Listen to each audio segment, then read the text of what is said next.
రాజీవ్ యువ వికాస్ స్కీమ్‌కి సంబంధించి ఆఫ్‌లైన్‌లో ఏ విధంగా అప్లై చేయాలి? ఆఫ్‌లైన్‌కి సంబంధించిన ఫార్మ్‌ని ఏ విధంగా డౌన్‌లోడ్ చేయాలి? అనేది ఈ వీడియోలో చూద్దాం. ముందుగా క్రోమ్ ఓపెన్ చేయండి.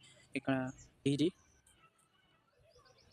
obms.cgg.gov.in అనే వెబ్‌సైట్‌ని ఓపెన్ చేయండి. ఈ విధంగా ఓపెన్ చేసిన తర్వాత ఈ విధంగా ఓపెన్ అవుతుంది. తర్వాత రాజీవ్ యువ వికాసం స్కీమ్ రిజిస్ట్రేషన్ ఇక్కడ క్లిక్ చేయండి. ఇక్కడ click on to download application form ఇక్కడ క్లిక్ చేయండి. తర్వాత డౌన్‌లోడ్ అయ్యిద్ది.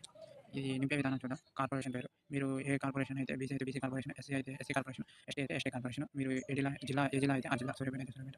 ఏదైతే అది మండలం, ఏ మండలం అయితే ఆ మండలం, గ్రామం ఏ గ్రామం అయితే ఆ గ్రామం. తర్వాత అడ్రెస్ ఆధార్ కార్డ్‌లో ఏ విధంగా ఉందో ఆ అడ్రెస్, తర్వాత మొబైల్ నంబర్, మీ మొబైల్ నంబర్ ఇక్కడ రాయాల్సి ఉంటుంది. తర్వాత మీ ఫాదర్, మీ బ్రదర్ ఆల్టర్‌నేట్‌గా వేరే వాళ్ళ నంబర్, రెండో నంబర్ ఇక్కడ రాయాల్సి ఉంటుంది. ఆధార్ కార్డ్ నంబర్, తర్వాత దరఖాస్తు దాని పేరు, ఆధార్ కార్డ్‌లో ఏ విధంగా ఉందో ఆ విధంగా తండ్రి పేరు, తర్వాత జెండర్ మేలా, ఫీమేలా, డేట్ ఆఫ్ బర్త్, విద్యా అర్హత, తర్వాత రేషన్ కార్డ్ నంబర్ రాయాలి. తర్వాత ఆదాయ ధృవీకరణ పత్రం నంబర్, సంవత్సరం ఆదాయం అనేది ఎంత అనేది మీ ఇన్‌కమ్‌లో ఉంటది. దాని ప్రకారం ఇక్కడ మీరు రాయాల్సి ఉంటుంది. కుల ధృవీకరణ పత్రం నంబర్, కుల ధృవీకరణ పత్రం అక్కడ పైన కార్నర్‌లో ఉంటుంది. సీఎన్‌డీతో స్టార్ట్ అవుతుంది. అది ఇక్కడ రాయాలి. కులం మీది ఏ కులం అయితే ఆ కులం. తర్వాత బీసీడీ అయితే డి, అట్లా బీసీఏ అయితే ఏ, అట్లా సబ్ కాస్ట్ అంటే బీసీడీలోనే మళ్ళా సబ్ కాస్ట్ మీది మున్నూరు కాపా లేక వేరే ఒంటెరన్న అట్లా మున్నూరు కాపా, ముదిరాజా అట్లా ఎంటర్ చేయాలి. తర్వాత వృత్తి, రికగ్నిషన్ వాళ్ళు వాళ్ళు అంటే గ్రూప్ సికి అవసరం లేదు. ఇది వదిలేయండి. దివ్యాంగుల ధృవీకరణ పత్రం ఇది అవసరం లేదు. తర్వాత మీరు వ్యవసాయ, పారిశ్రామిక సేవ, వ్యాపారం మరియు ఇతరులు ఏ రంగంలో లోన్ అప్లై చేయాలనుకుంటే దానికి సంబంధించి ఇక్కడ రాయాల్సి ఉంటుంది. పథకం పేరు రాజీవ్ వికాస్ స్కీమ్ యూనిట్ విలువ ఎంత? రూ. 1,00,000, 2,00,000, 3,00,000, 4,00,000 అనేది ఇక్కడ రాయాలి.